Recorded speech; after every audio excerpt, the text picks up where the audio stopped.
I've always wanted a one-eyed doll. I'm Angela Duckworth. I'm Stephen Dubner. And you're listening to No Stupid Questions. Today on the show, how can you improve your gift-giving game? I love getting wine so that I can then give it to someone else. How many bottles of wine are regifted? I think it's got to be over 100%. Angela, a question today from one Juliana Bonner, who writes to say that she is a senior economics major at Lehigh University. Which is close to my hometown here, Philadelphia, that is. She writes that her dad, whose name is Neil Bonner, is who, quote, got me into your podcast. She writes that her dad has undergraduate and master's degrees in economics. He also has an MBA, and he now works for Nielsen. She writes, he inspired me to read all the Freakonomics books, and he was the reason I wanted to major in economics. But then she says, don't worry, Angela, I am also minoring in psychology. I get the silver medal. Juliana continues, my dad and I FaceTime every other week to talk about your show, and it is one of the things I look forward to the most. Unfortunately, so that was all great news up till there, but now, unfortunately, he might be the hardest person to shop for during the holidays. She says, I have gotten him Freakonomics books the last 3 years, poor fella, and vice versa. Oh, poor Juliana.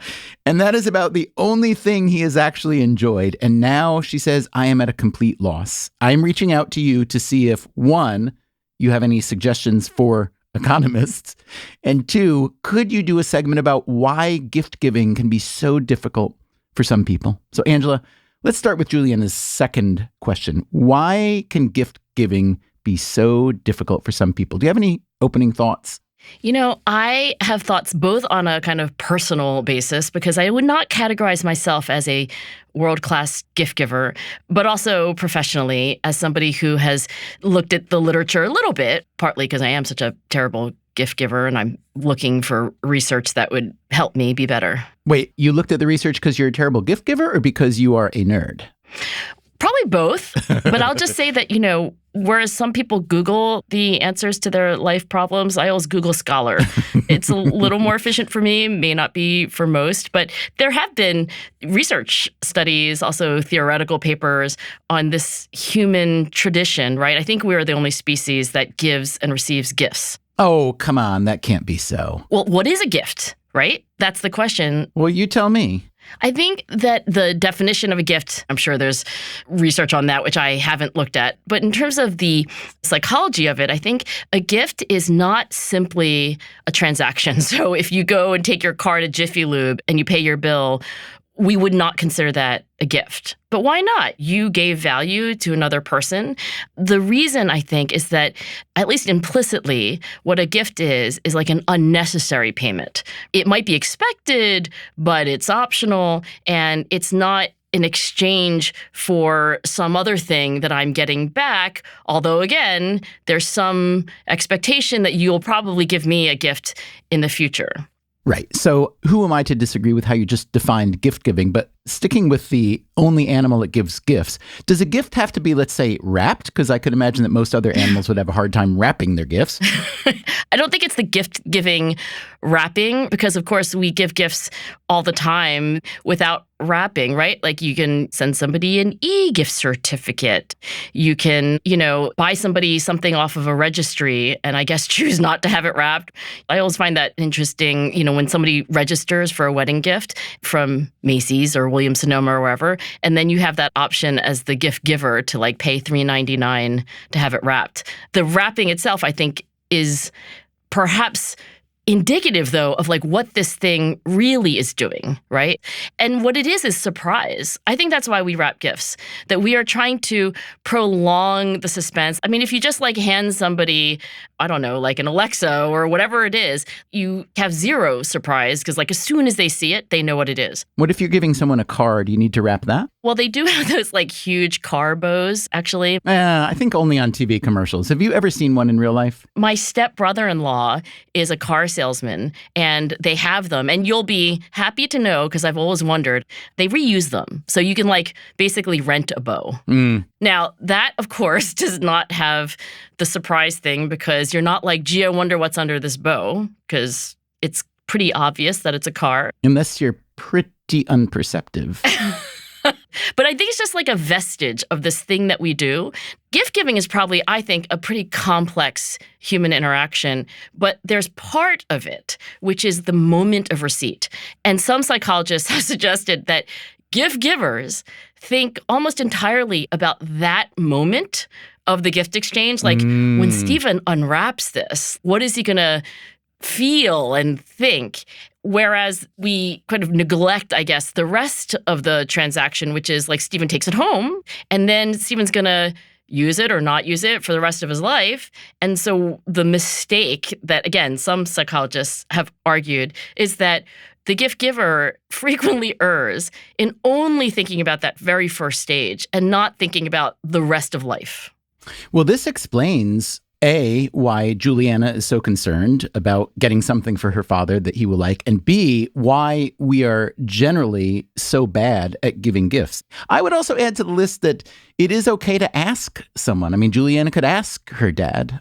I think that's a really interesting research point you make about essentially the gift giver is thinking short term versus long term. We're thinking about the moment versus the actual use or appreciation of the thing. Because that's the only part we're around for. Like, what else, would we care about? Well, theoretically, but a lot of times you give a gift to someone that you spend time with. Oh, that's true. So it could be a friend, could be a family member. And so you actually get to see them use it or not use it. I mean, I've given my wife a lot of gifts over the years, some of which have landed well, a couple of which landed amazingly, most of which didn't land very well. And sometimes I'll give her a piece of art, maybe by an artist that we both know, hoping that she will love it. Those pieces of art usually end up in my office, I will say. So you gave yourself a piece of art. Well, yeah. But, if you look at the data on gift recipients' happiness about the gifts that they get, let's look at holidays, it's pretty bad. So I'm looking at one survey here, which doesn't feel super scientific, but this one survey notes that 52% of Americans surveyed admit to getting at least one unwanted gift over the holidays. I think that's probably absurdly low. I think it probably should be 98%. I know. I was going to say it sounds like a lower bound estimate. Here's a little bit different data. This is from Statista, which might be a little bit more robust.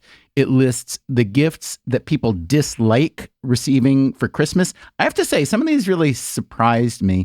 What would you guess would be among the categories that people most dislike receiving for Christmas? This is like Family Feud. I'm going to go with clothing. No, clothing is actually right up there among the favorites. What? Among other favorites are household items and electronics. Tech gears, does that say? Electronics and tech gears. I don't even know what that's supposed to mean. Very Radio Shack. Wait, I want to make sure I'm reading this right. Yeah, do you have this list wrong? Because how can clothing, there's the, don't just think about the moment of opening, think about the lifetime usage. But I think the other thing we're getting to here is like you have to predict what that person really wants. You have to have empathy, and I think that is no small feat. I think it's very hard to have empathy about the clothing. I do have this one horrible gift-giving story, but I don't know if I'm allowed to tell it. I feel like I can't be the person to give you permission, but let's pretend I am.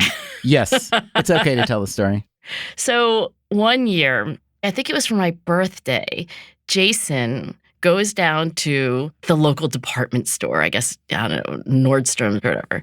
And he goes to the dress section for women and he seeks out a salesperson and he describes me, his new wife. Can I just say everything about this is setting off alarm bells in my mind? I know, right? It's like a horror movie. You're walking backwards. And Jason, I'm sure you meant well, but okay, proceed. It was tragic. It was catastrophic. So, let's say it's my birthday. Maybe it was like Valentine's Day. It was like a appropriately terrible kind of like setting for this because expectations, I think, are another nuance of gift giving, right? Like, what do I think I'm going to get?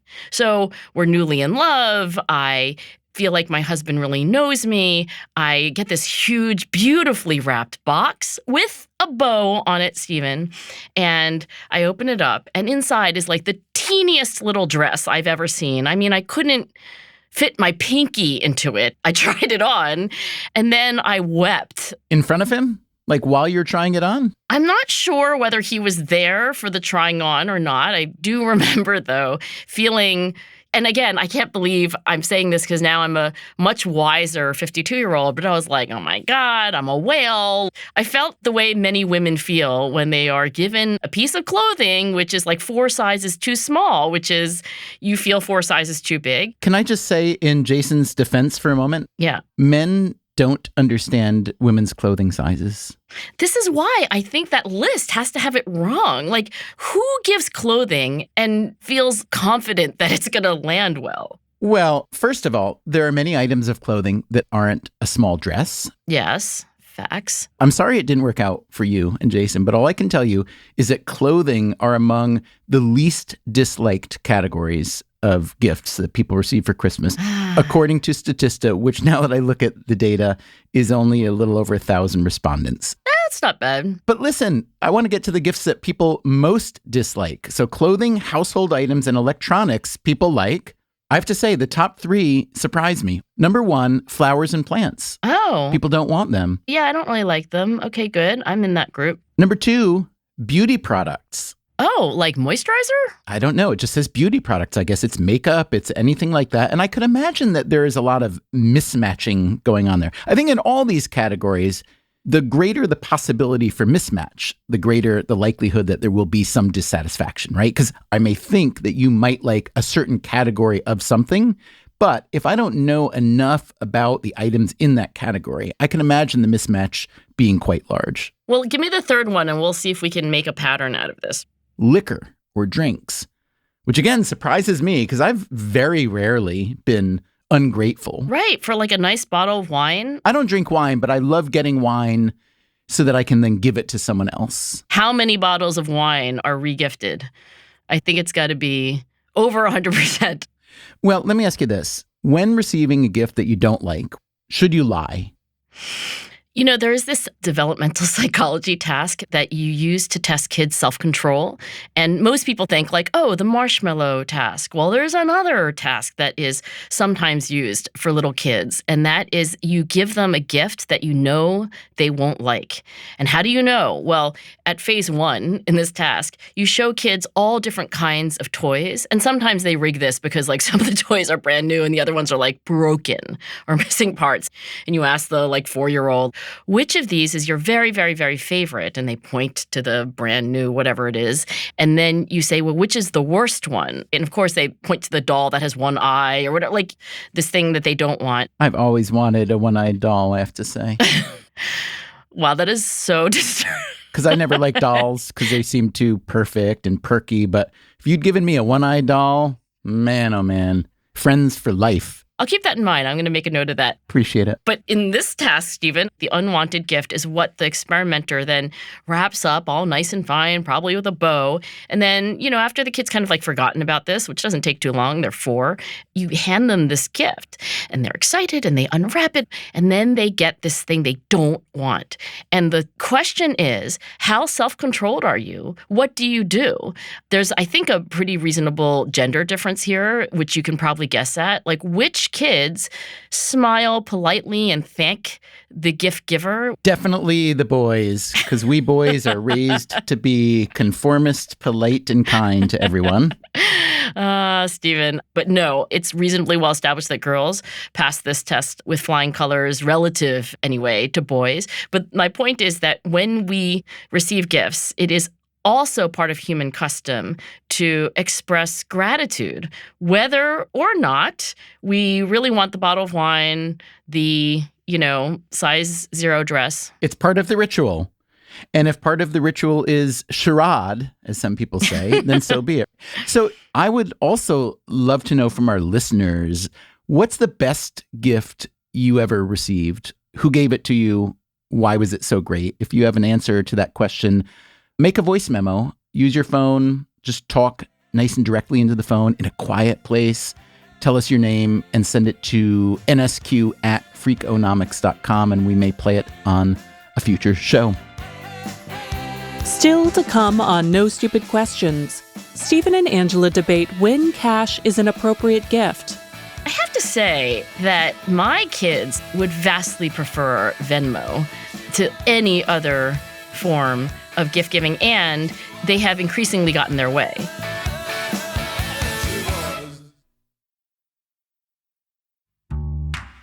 Now, back to Stephen and Angela's conversation about gift giving. So let's go back to Juliana for a minute. She mentioned her dad is an economist or, studied econ. She herself, she says she's a senior econ major at Lehigh. So she probably does know about what economists call dead weight loss. Are you familiar with this notion of gift giving? Why don't you give me a little tutorial? So for those who wish to know more, you could search for dead weight loss, dead weight one word, and Joel Waldfogel, Waldfogel. And he is an economist. I want to say he's at the University of Minnesota. And this was a paper from a long time ago. And Joel subsequently wrote a book that revolved around this. It was called Scroogenomics. And it made the point that economists look at gift giving a little bit differently than most people might. And what he focused on, what he calls dead weight loss, is essentially a measurement of the gap between what a gift costs the giver in dollars and how the recipient values it in dollars. It's like destroying value, right? Yeah. An example would be your grandmother buys you a sweater for $100, and you, if in your deepest, most honest moment could admit what you would, let's say, buy it for, and that price is $10, then the dead weight loss is $90. It's the difference. You can see why this is a fairly tricky subject, because so much of our culture and economy are built around the notion of buying stuff for other people. And so if an economist comes along and says, hey, a great deal of the stuff that you buy for other people is just wasted, you'd be better off not giving them a gift, or maybe you just want to give them cash, which is something that most humans don't really like. Wait. You think that most human beings don't want to get a cash gift? I didn't say get. I think many people would be really happy to get money, but I think our gift-giving culture has conspired against the comfort of being able to give cash. That's why gift cards exist. It's like almost as good, but it's not really as good. Gift cards are fascinating because it's like basically cash, but worse because you can only use it at the Gap or something. Way worse. Let me just quibble a bit, though, about our custom of gift giving. I'm Chinese. Like, we almost only give cash. Right. At my wedding, we did register. But the cash part at a Chinese wedding, there are red envelopes. And those red envelopes don't contain gift cards. It's like cold, hard cash. And sometimes like they'll write a check. That's very modern. But I think in my family tradition, there is not only cash received and given at weddings, there's also cash given and received at Chinese New Year. And we don't celebrate Christmas or Hanukkah. So this idea that it's not customary to exchange cold, hard cash, it's certainly not universal. So do you and Jason give your kids cash gifts? I have to say that my kids would vastly prefer Venmo to any other form of gift giving, and they have increasingly gotten their way. I think we had the years where they were too young, so we were, of course, giving them like actual things. Now they're like 19 and 21, and it's almost all cash. Do you think it would be appropriate or even a good idea for Juliana just to give her dad, the economist, some cash? Well, I mean, she could print out the Joel Waldfogel article, Dead Weight Loss of Christmas. That's the present, just printing out an academic paper. Right. Like, Dad, Merry Christmas. You'll be happy to know there's no dead weight lost with this gift. I'm not going to mispredict what you want. She might get a good laugh out of that, actually. I think gift giving has all these different nuances and facets. And I think one is just this like transaction where you're trying to guess what the person really will find useful. That's just a part of it. I would say, for example, Stephen, like I, around Thanksgiving, make a list of all the people that professionally I have some gratitude for. And then there's this column, which is like how much cash to give them. Like the mailman, we usually just tape an envelope to the mailbox. The legal limit, by the way, is $20. I looked it up. By the way, I think you should give your mailman a copy of the dead weight loss paper. Just see what happens. see what happens. But, if I can't Venmo them and I can't send them a check or I can't give them cash, then I send them Amazon because I think that's as close as we can get to cash. And you could say that there's no bow, there's no surprise, there's no wrapping, and there's also none of this guessing, this like empathy game that we play where if you do nail it, if you do get somebody that gift that's just perfect for them, then, there's more utility, as economists would say, than even if they had bought it themselves. Yeah. But since the probability is that I'm going to get it wrong for this list of professional acquaintances, I just do that. Now, what do you think about that? Because I feel like it is both efficient for me and also, since I don't know these people super well personally, since I'm likely to get it wrong, I feel like it's like the perfect gift solution. So I think that is a very viable solution you've come upon. I'm not sure I would call it gift giving, however. You don't think it's a gift? I mean, you can call it a gift if you want, but it's not what I think of as gift giving. If we think about gift giving as an action of intimacy or love or friendship, which includes reciprocity often, maybe not in the moment, maybe you give me something for my birthday and I give you something later for your birthday. But what you're describing now, which sounds very nice, but it sounds to me like a cross between a professional bonus and a kind of thank you payment, all of which are lovely. I'm sure people are grateful for it. I have my set of things like that. In New York City, we call it tipping culture, though, not gift-giving culture, around Christmas, which is you tip all the people who work in your building. Same thing, if you park your car in a garage in New York, you are expected to have an envelope for each of them, too. So yes, I definitely engage in that sort of prescribed. And that's not a gift for you. When I think of gift giving of the type that Julianne is talking about, it's a relationship in a family where there are a variety of circumstances that make it quite different from what you were talking about, what I was talking about just now. And those are, there is a reciprocity or an expectation of reciprocity. There is a relationship, and it's a continuing relationship. And there's also, I guess I would describe it as love, right? So when I think about the kinds of gifts that are wonderful or terrible, I guess, to give or receive, I think of how they sort of change or even improve the calculus of the relationship between the people. In other words, I can think of a couple gifts that Ellen, my wife, has given me over the years. Yeah, I want to hear the highlights and the lowlights from the Dubner family. So first of all, she's just good. That does not surprise me. I think she does a lot of things that the people who give advice about gift giving prescribe. I saw an article just recently in Vox called How to Become a Truly Excellent Gift Giver. And it advises you ask 3 questions. Number 1, can I introduce someone to something they might not otherwise know about? Number 2, can I get them a nicer version of something than they would buy for themselves? And number 3, can I make them feel seen? I'm not sure really what that means. Oh, God, that's the best one. Oh, really? To make you feel seen? Why is that the best one? I think this actually does get to the heart of this like empathy problem. And the empathy game is like, can I guess what you really are and who you really think of yourself as and what you really want and need. I mean, some of the best gifts I ever got were from my aunt. In Chinese, it's xiaoai, which means like little auntie, like my mom's little sister. My parents would regularly get me no gift. They were not world-class gift givers. I'm their daughter. But my aunt somehow would get me the perfect gift. I'm thinking about when I was like a really little girl. She got me this little yellow safe once. It had a little red dial. I just loved it so much. There was a store called Woolworths, and there was this little lipstick holder. It was so grown up, and it was so perfect. And she really made me feel seen. Like, she hands me this gift, and the gift essentially says, like, I know you. I see you. So I love that third criterion. I love that your little aunt gave you these great gifts, and it sounds as though she understood you and, yeah, saw you and appreciated you and had really great empathic skills. It's also a little surprising to me to hear you talk about these gifts so positively when you just got done telling us that, nah, I'm Chinese. We just do cash. But if I were as good as Ellen. But maybe you have a comfort in resorting to cash and saying that I'm particularly comfortable with this in part because I've got a cultural association with it because I'm Chinese.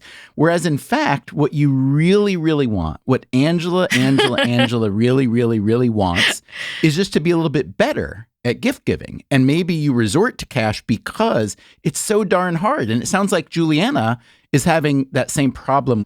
I think it's really, really hard, especially when you're giving gifts every year, a couple times a year maybe, to the same people over and over again. On the other hand, I would posit that there is great value in this. And even if you fail most of the time, that the times that you succeed really do make up for it. For instance, the most amazing gift I ever got was from Ellen, my wife. She commissioned an artist we both know, this was a while ago when our kids were pretty young, to paint a family portrait. And it was done through photographs and voluminous emails and a lot of drafts of the painting in order that the portrait really reflected all four of us who were painted in a style that felt so true to us individually and as a family. We each had one item in our possession that was kind of subtly painted, but it was like the perfect item. And it was an amazing gift. And every time I see it on the wall in our home, every single time, I think of how much I love it and how much I love her for it.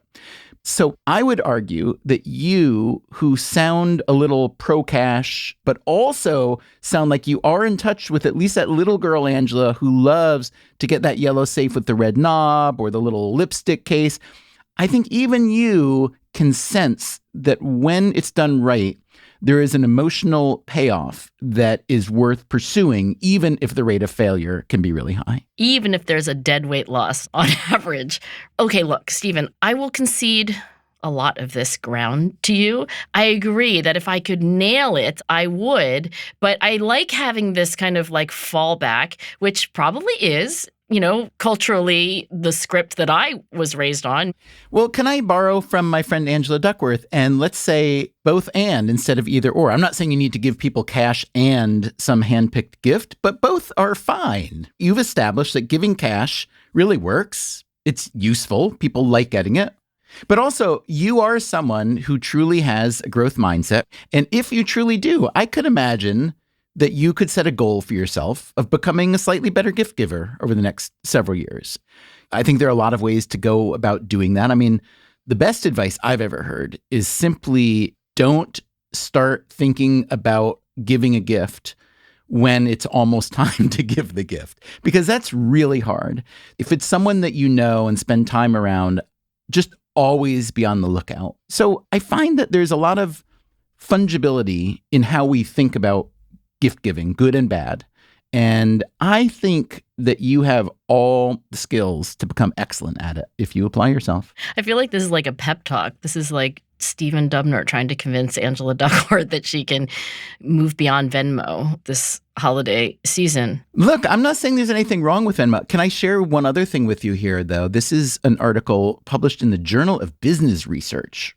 This is from 2020. This article says that gift givers do not repeat gifts nearly as often as recipients prefer, because givers perceive the act of giving a repeat gift to be less thoughtful and more boring than do recipients. So that I found really interesting. And it makes sense because if someone likes something once, they'll probably like it again. So I'm going to take that to heart. And last year, I gave Ellen, for some birthday or whatever, a monthly subscription to flowers delivered. What, like Flowers of the Month? It's a company called Urban Stems. I thought that gift was a little bit cliche, maybe a little bit tacky. Flowers and plants are number one on the list of gifts that people don't want. There you go. But it turns out every month we get a new bouquet. It is seasonally appropriate, and Ellen likes it. And so I might get her something else in addition, but I'm definitely going to repeat that because, oh my goodness, once you find something that someone likes, why on earth do you not just want to get it again? Okay, look, this is an infinitely complex topic. Like, Yes, I agree. If something works, like they really liked the Sausage of the Month Club, I'm just going to click on the button again this year.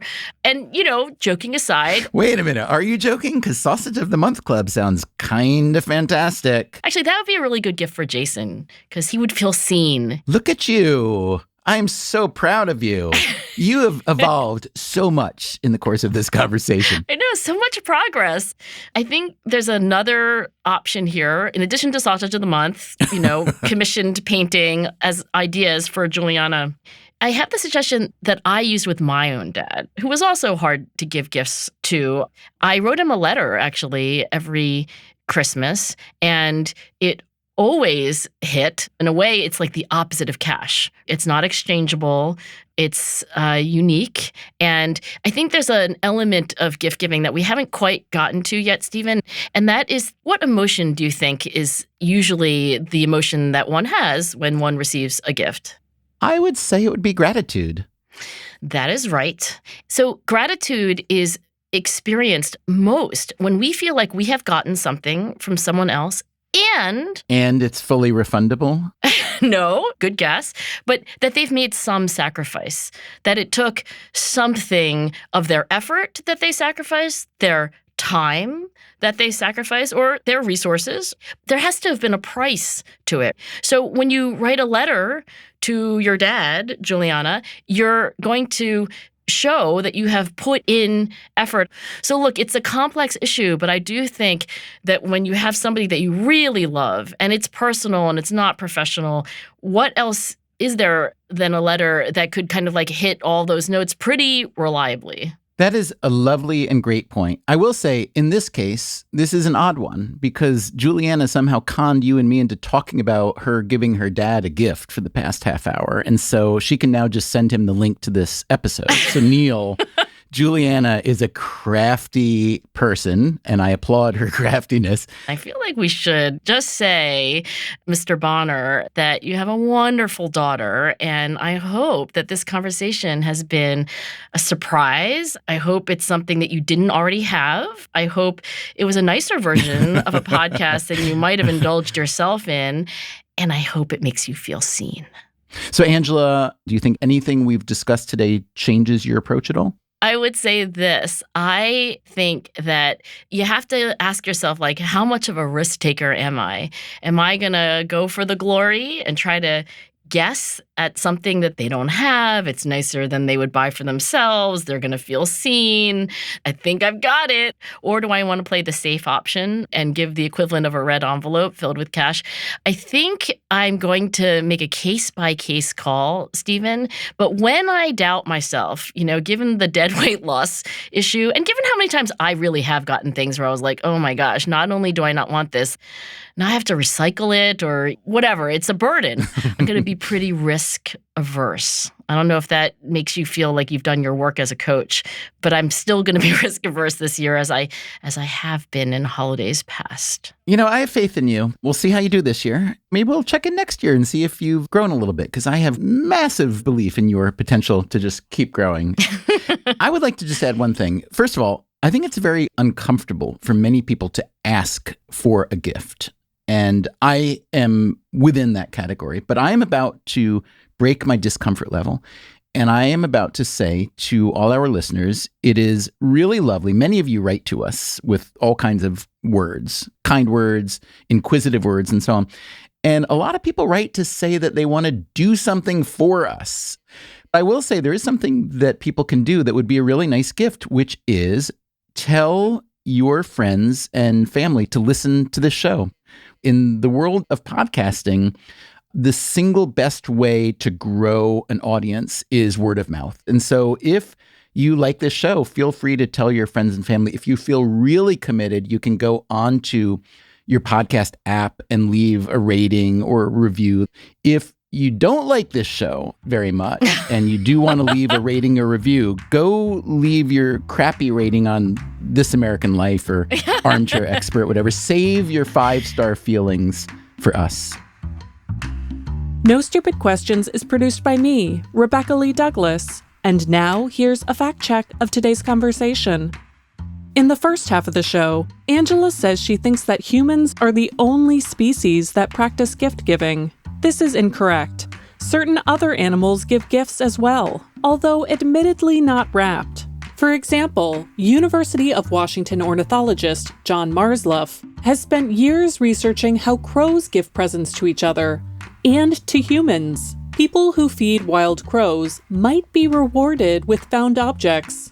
A 2015 BBC profile of a young girl who befriended a crow in her garden reported that the girl had been given dozens of small objects, including a miniature silver ball, a pearl-colored heart, and a yellow bead. She also received a rotting crab claw, which demonstrates that what makes a good gift is subjective.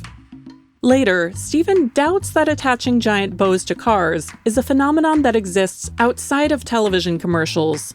But Angela insists that the company her salesman brother-in-law works for allows customers to rent bows.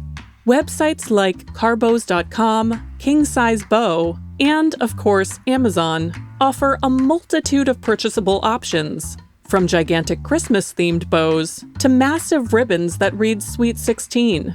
The concept was popularized by Lexus's December to Remember campaign, which launched in 1998. Today, King-sized bows, the company responsible for the bows in Lexus ads, reportedly sells thousands of car bows a year that are shipped all over the world. Clients can customize the color, sheen, size, and number of loops. Finally, Angela shares that because of her Chinese background, she often feels more comfortable giving money than physical presents. While Angela chooses to Venmo her colleagues to show appreciation, gift giving does occur in Chinese workplaces. It's relatively common to bring physical gifts to important business meetings.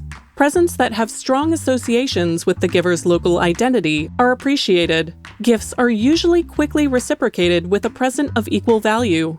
That's it for the fact check.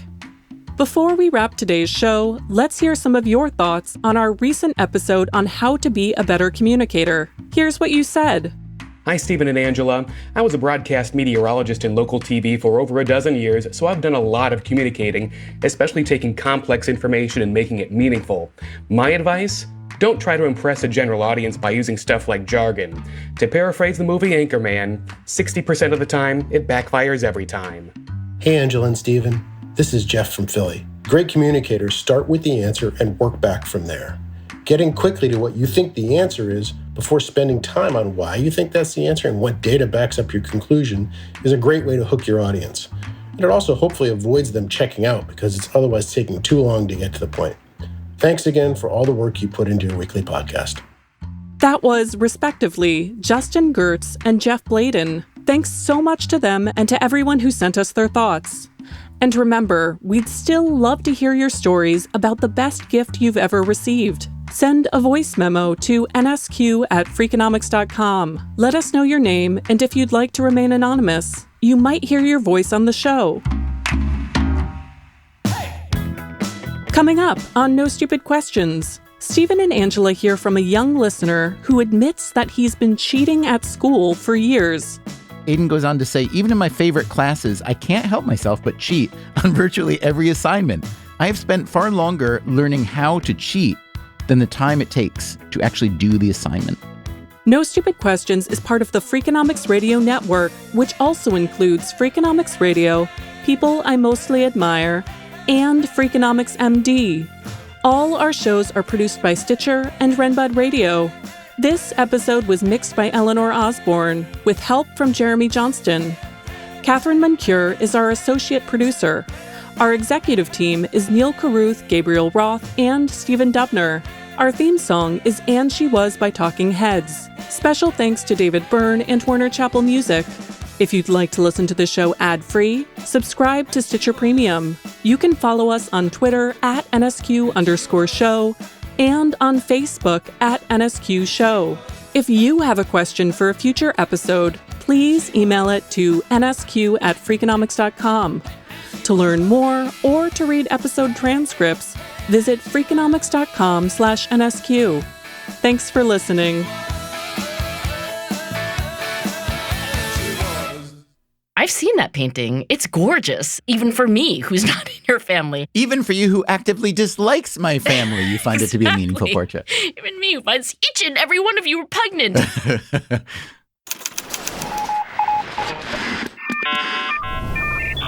Freakonomics Radio Network, the hidden side of everything. Stitcher.